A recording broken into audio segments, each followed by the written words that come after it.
के बाबा मुरली वाले, आपका क्या कहना,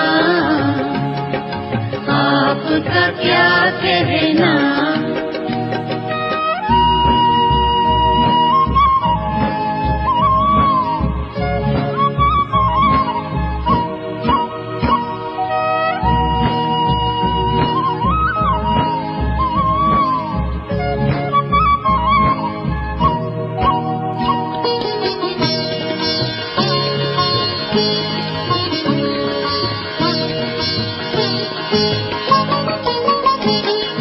कितनों को आपने राह दिखाई, राह दिखाई हो, राह दिखाई हो। कितनों की आपने बिगड़ी बनाई, बिगड़ी बनाई हो, बिगड़ी बनाई हो। सबसे अनोखे, सबसे अनोखे, सबसे निराले, आपका क्या कहना, आपका क्या कहना।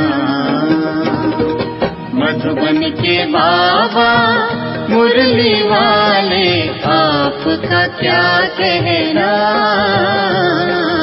आपका क्या कहना।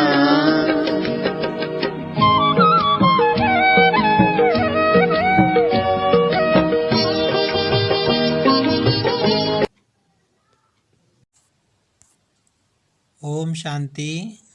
आज 16 मार्च 2023 बाबा की मुरली सुनेंगे। सबसे पहले देखते हैं मुख्य बिंदु।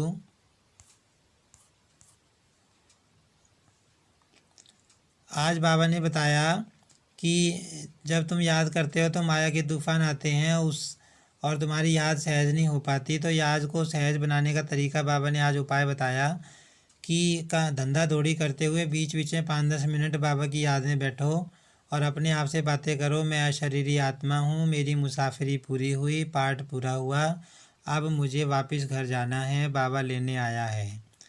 बाबा ने फिर आगे बताया कि वो कहते हैं कि परमात्मा जन्म मरण से न्यारा है, उसका कोई नाम रूप नहीं है। तो बाबा ने कहा ऐसा तो है नहीं भाई, शिव जयंती मनाते हैं तो ज़रूर वो किसी टाइम आया होगा और उसने आकर कुछ ना कुछ किया होगा।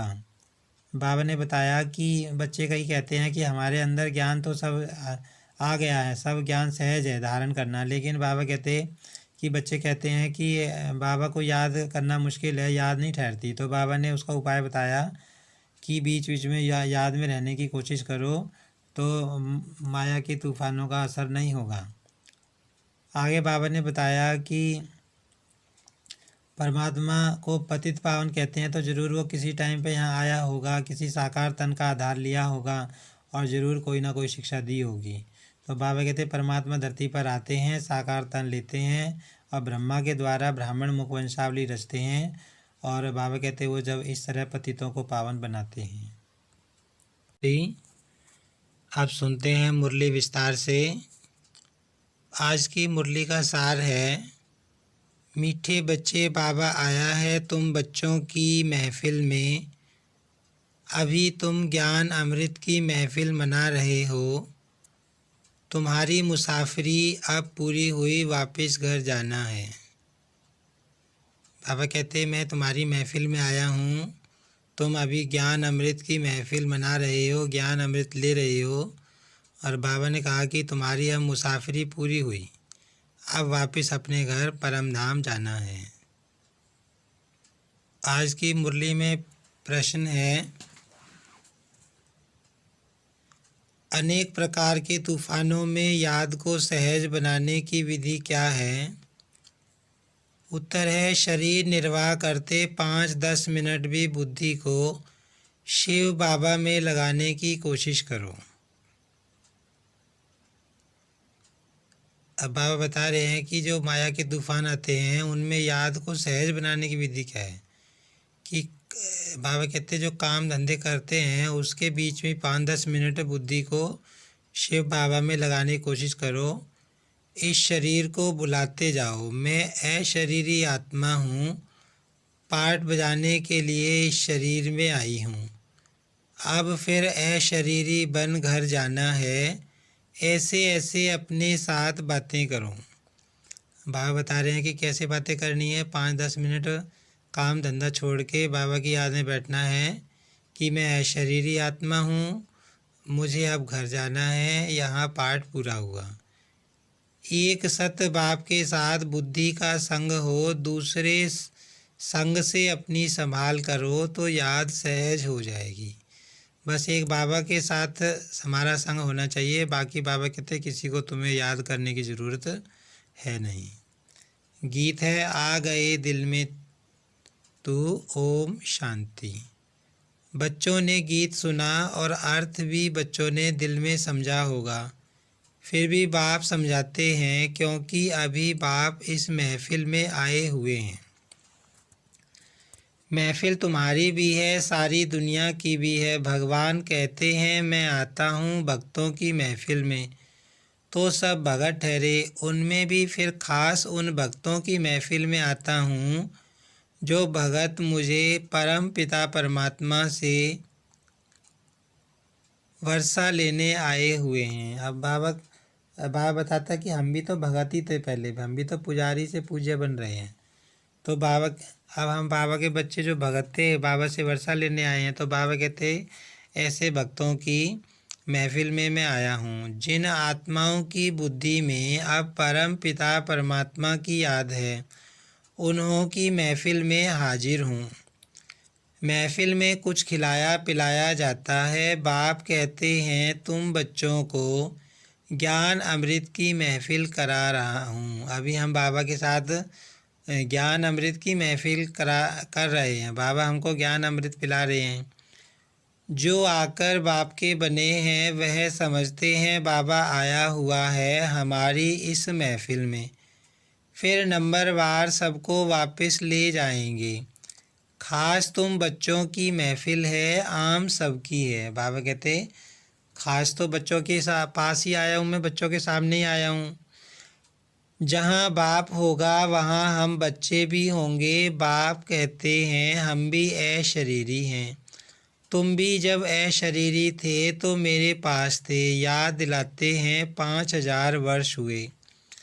लॉन्ग लॉन्ग एगो कहते हैं ना। बाबा कहते कि एक समय था जब तुम भी मेरे पास थे। जब तुम अशरीरी थे, बिना शरीर के थे, तो परम धाम में मेरे साथ ही थे 5000 साल पहले। 5000 वर्ष से बड़ी मुसाफिरी होती नहीं। भारतवासी बच्चे यह भूले हुए हैं कि शिव भगवान कब आए थे। उनकी जयंती मनाते रहते हैं, कहते हैं आए थे ज़रूर लॉन्ग लॉन्ग एगो, परंतु कब आए थे यह कोई को पता नहीं। कोई कहेंगे लाखों वर्ष हुए, कोई क्या कहेंगे, एक्यूरेट तो कोई को पता नहीं है। अब बाबा बता रहे हैं कि भगवान कब आता है धरती पे, किसी को एक्यूरेट नहीं पता। यह तो बाप ही बता सकते हैं। कहते हैं बच्चे 5000 वर्ष पहले भी हम तुम बच्चों के पास इस महफिल में आया था। दुनिया में शिव जयंती तो मनाते हैं। उसी दिन उनसे जाकर पूछो कि बताओ इनको कितने वर्ष हुए हैं। बाबा कह रहे शिव जयंती के दिन जाकर पूछो उनसे कि कितने दिन हुए हैं परमात्मा को आए हुए। गांधी की जयंती मनाएंगे तो झट बता देंगे कि इतने वर्ष हुए। शिव का कोई बता नहीं सकते, परंतु तुम बच्चे जानते हो शिव को तो बहुत समय हुआ जबकि आया था। अब बाबा कहते तुम्हारी बुद्धि में पूरा ज्ञान है कि परमात्मा कब आए थे। वह तो कुछ भी जानते नहीं। कहते हैं जन्म मरण रहित है, नाम रूप से न्यारा है। अरे नाम रूप से न्यारा है तो फिर जयंती किसकी मनाते हो। तो नाम रूप से न्यारा हो नहीं सकता, जरूर भारत में ही आया था, तब तो जयंती मनाते हो ना। फिर नाम रूप से न्यारा कैसे कहते हो। अब बाबा कहते हैं नाम रूप से न्यारा होगा तो वो कैसे आएगा। याद करते हो परंतु वह कब आया था। जरूर भक्ति का समय जब पूरा होगा तब भगवान को घर बैठे आना पड़े। भगवान किस रूप में आते हैं यह कोई भी नहीं जानते। बड़ा चतुराई से कोई से पूछना है और फिर समझाना है। भगवान तो है निराकार, तुम उनकी पूजा करते हो, कहते हो हे परमात्मा। हे भगवान, उनको कोई देवता नहीं कहेंगे। अब परमात्मा को देवता तो कोई नहीं कहेगा। देवताएं हैं ब्रह्मा विष्णु शंकर, तो इन चित्रों पर भी समझाना पड़े। तुम शिव के मंदिर में जाएंगे तो उनसे पूछेंगे यह कब आए थे, कैसे आए। निराकारी दुनिया से तो सब आते हैं। परम पिता परमात्मा को पतित पावन कहते हैं, तो क्या किया, पतित को पावन कैसे बनाया। जरूर साकार में आकर मुख से समझाया होगा, कोई शिक्षा दी होगी, ऐसे ही तो कोई कह ना सके। अब बाबा कह रहे हैं कि परम पिता परमात्मा को पतित पावन कहते हैं, तो इसका मतलब वो कभी तो आया होगा और आकर उसने पतितों को पावन बनाया होगा। तो वो कैसे बनाया, कोई ना कोई शिक्षा आकर साकार तन में दी होगी। जरूर मनुष्य तन में ही आएंगे। भगवान आते हैं नई रचना रचने, तो जरूर कोई के तन में आया होगा। गाया हुआ है ब्रह्मा मुख से मनुष्य सृष्टि रची गई। ब्राह्मण सृष्टि नाम नहीं लिखा हुआ है। ब्रह्मा मुख कमल से मनुष्य रचे जाते हैं, तो जरूर ब्रह्मा के बच्चे ब्राह्मण ही होंगे। प्रजापिता ब्रह्मा ने तो जरूर ब्राह्मण ब्राह्मणियाँ रचे होंगे। सिर्फ मेल रचे तो वृद्धि कैसे हो, सिर्फ फीमेल्स रचें तो भी वृद्धि कैसे होगी। इसीलिए दोनों ही ब्रह्मा कुमार और कुमारियाँ, नहीं तो ब्राह्मण संप्रदाय कैसे बने। परम पिता परमात्मा रचता बेशक है, ब्रह्मा द्वारा मनुष्य सृष्टि रची जाती है, तो जरूर ब्रह्मा तन में आना पड़ता होगा। यह बातें जो अच्छी रीति समझकर और धारण करेंगे वही फिर समझा सकेंगे। अब बाबा बता रहे हैं कि ब्रह्मा के तन में आके परमात्मा ने ब्रह्मा कुमार कुमारियों को रचा। ब्राह्मण कुलभूषण आत्माओं ब्राह्मणों को रचा, जो पूरे राजयोगी होंगे, बाप को और राजाई को याद करते होंगे। जिसके लिए ही बाबा कहते हैं बच्चे स्वदर्शन चक्रधारी बनो। सब तो पूरा याद करते नहीं हैं। बाबा के पास आते हैं, कहते हैं ज्ञान तो सहज है, चक्र को भी समझा है, 84 जन्मों का राज भी ठीक समझा है। 84 जन्म तो ज़रूर लेने हैं, और जो पहले नंबर वाले हैं वही 84 जन्म लेंगे। यह तो सब ठीक है, परंतु याद में रहना यह बड़ा मुश्किल है। अब बच्चे क्या कहते हैं कि बाबा 84 का चक्र भी हमने समझ लिया, ज्ञान भी सहज है, और 84 जन्म कौन लेगा वो भी हमने समझ लिया, लेकिन याद में रहना बाबा कहते हैं मुश्किल है। बच्चे कहते हैं योग में अनेक प्रकार के तूफान आते हैं, उनको कैसे वश करें, उसका उपाय क्या है, कौन सा टाइम है जिसमें अच्छी रीति याद कर सकें। तो बाबा ने समझाया यूँ तो चलते फिरते उठते बैठते याद करो। अब बाबा कहते हैं यूँ तो चलते फिरते भी याद कर सकते हो। बाबा का योग बैठने का तो भले हम बैठ के करते हैं, लेकिन चलते फिरते भी तो करते हैं। फिर बाबा ने आज जैसे बताया कि अभी तुम यहाँ बैठे हो, हम तुमसे पूछते हैं स्त्री को याद करते हो। अब नाम स्त्री का सुना और झट बुद्धि भागी स्त्री की तरफ। बुद्धि का काम हो गया ना। वैसे ही तुम भल कोई भी काम शरीर निर्वाह अर्थ करो, परंतु शिव बाबा के पास बुद्धि लगाने की कोशिश करो। अब बाबा ने जैसे शुरू में बताया मुरली में कि कोई काम धंधा कर रहे हो, बीच में 5-10 मिनट निकाल के अशरीरी बनकर बैठ जाओ बाबा की याद में। 5 मिनट 10 मिनट भी याद करो। हाँ, यह माया भी विघ्न जरूर डालेगी। तूफान बड़े जोर से आएंगे डगमगाने के लिए, परंतु फिर भी तुम अपना पुरुषार्थ करते चलो।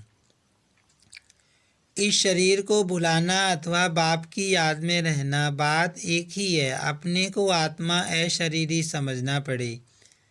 मैं असुल अशरीरी था, पाठ बजाने के लिए यह शरीर लिया है, फिर अशरीरी बन घर जाता हूँ। ऐसे ऐसे बाबा कहते बातें करो। बुद्धि में सिर्फ बाप और बाप का घर याद हो। बाप का घर वही है जहाँ अब जाना है। फिर यह बुद्धि में है कि बाप की प्रॉपर्टी है सतयुग, तो एक बाप की याद से वह भी याद आएगी। भक्ति मार्ग अथवा ज्ञान मार्ग में बुद्धि तो और तरफ जाती है। कन्या की सगाई हो जाती है तो फिर एक दो की याद रहती है। भक्ति में कोई बैठेंगे तो भी माया विघन डालती है। बुद्धि धंधे आदि तरफ चली जाएगी। माया की दुश्मनी है ना। भगत देवताओं को याद करेंगे तो भी बुद्धि और तरफ भाग जाएगी। बाबा कहते हैं माया तो भक्तों के सामने भी आती है, वो भी जब देवताओं को याद करते हैं तो बुद्धि इधर उधर भागती है। माया बुद्धि को ठिकाने लगने नहीं देती है। ऑफिस में जाते हो तो भी उसी कार्य में बुद्धि रहती है। इम्तिहान पास किया है तब यह काम करना होता है, उसमें बुद्धि लग जाती है। अव्यक्त चीज़ में बुद्धि लगाने में माया हैरान करती है। अब बाबा अव्यक्त है, दिखाई नहीं देता, विचित्र है, परम धाम में रहता है, सूक्ष्म है, इसीलिए बाबा कहते हैं बुद्धि लगाने में मेहनत लगती है। नहीं तो किसी देहधारी को याद करने बैठ जाओ तो बाबा कहते पल में याद आ जाएगी।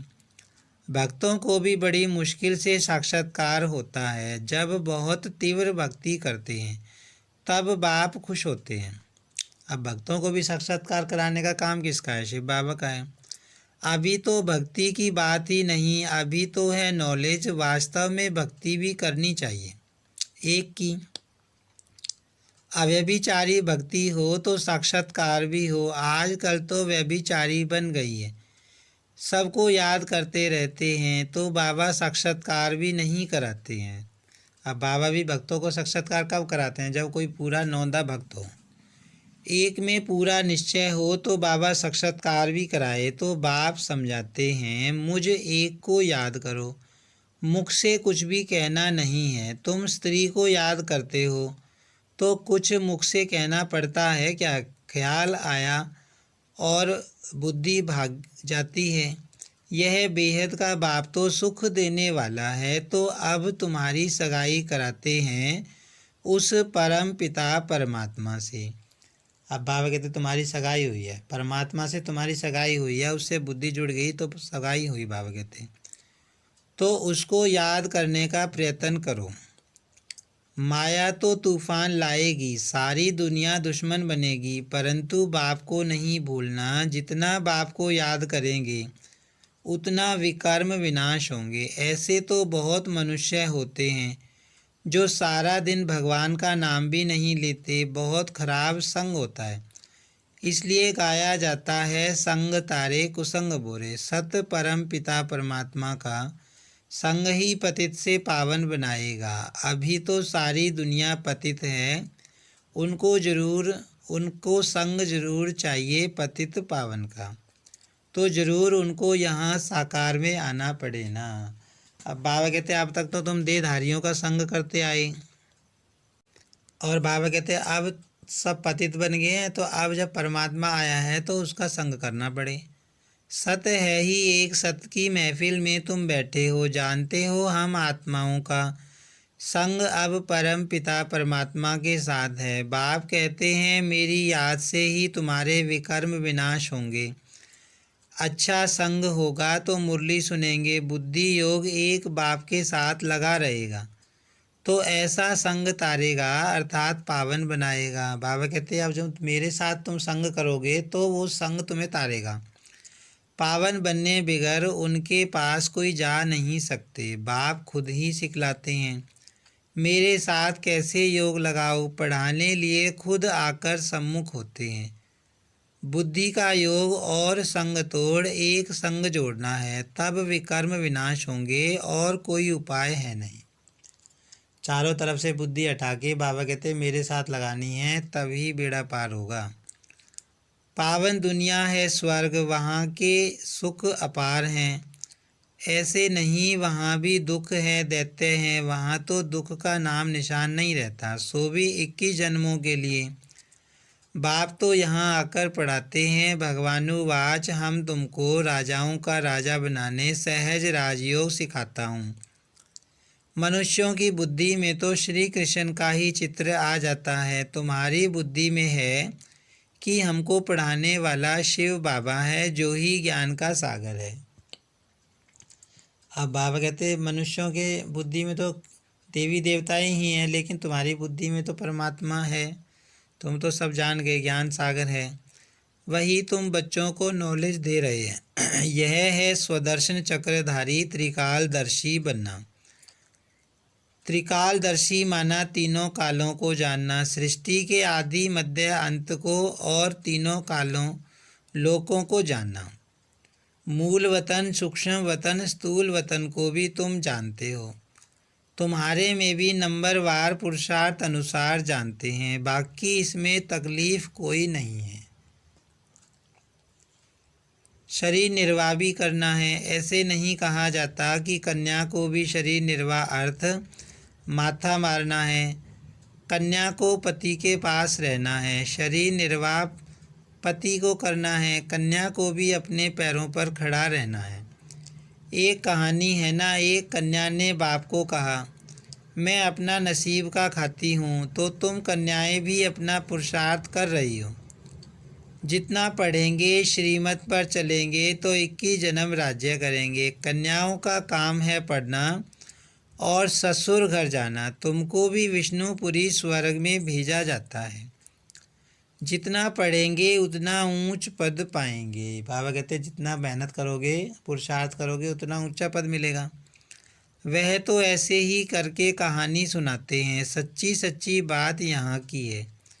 बाप खुद बैठ उनका रहस्य सुनाते हैं। तुम सब कन्याएं हो, अधर कन्या भी अपना जीवन बना रही है।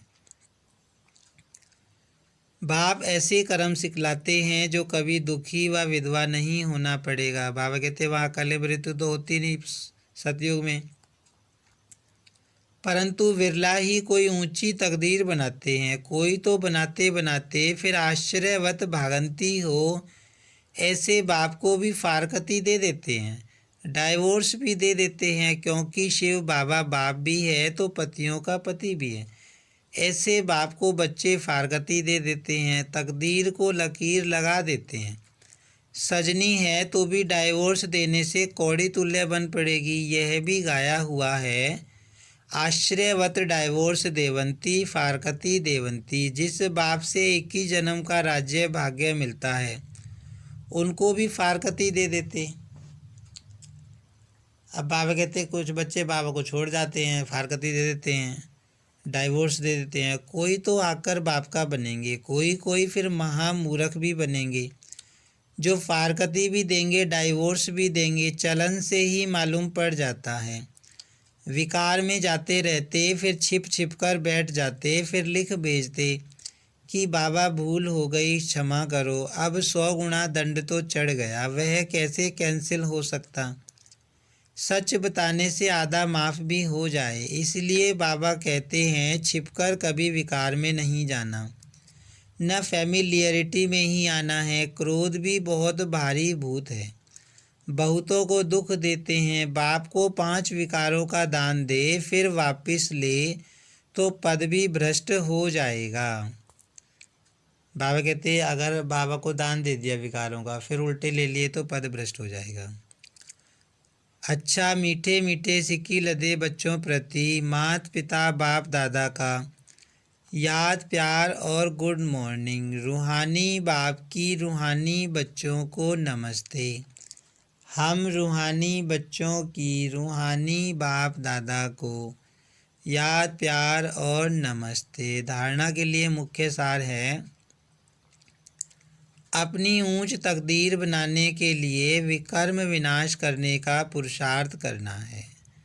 बाबा कहते हैं ऊंची तकदीर बनानी है तो अपने पाप काटने हैं, पढ़ाई पर पूरा ध्यान देना है, कुसंग से अपनी संभाल करनी है, पतित पावन बाप के संग से स्वयं को पावन बनाना है। बाबा कहते हैं संग किसका करना है? शिव बाबा का करना है, पतितों का संग नहीं करना। वरदान है आज की मुरली में, स्वदर्शन चक्रधारी बन, हर कर्म चरित्र के रूप में करने वाले माया जीत सफलता मूर्त भव। स्वदर्शन चक्रधारी बन हर कर्म चरित्र के रूप में करने वाले माया जीत सफलता मूर्त भव। जैसे बाप के हर कर्म चरित्र के रूप में गाए जाते हैं, ऐसे आपके भी हर कर्म चरित्र के समान हों।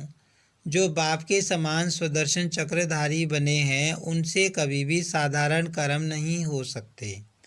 अब बाबा कहते हैं जैसे बाप है ऐसे ही तुम्हें बनना है, तुम्हारे भी कर्म ऐसे होने चाहिए जो श्रेष्ठ हों, चरित्र गाए जा सके। तो बाबा कहते हैं जो बाबा के समान बन रहे हैं उनका कर्म साधारण नहीं हो सकता।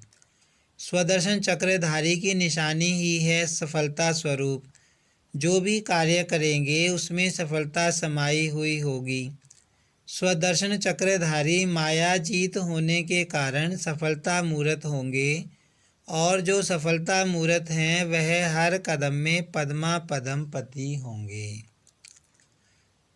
तो बाबा कहते हैं कि जो स्वदर्शन चक्रधारी होंगे वो मायाजीत बन जाते हैं। मायाजीत जो बन जाएगा वो सफलता मूर्त बन जाएगा, और जो सफलता मूर्त बन जाएगा उसके हर कदम में पद्मों की कमाई जमा होगी। आज की मुरली में स्लोगन है, खुशी के समर्थ संकल्पों की रचना करो तो तन मन से सदा खुश रहेंगे। अगर खुशी के संकल्प हमारे अंदर चलें तो फिर तन मन से बाबा कहते तुम सदा खुश रहोगे। अच्छा, ओम शांति।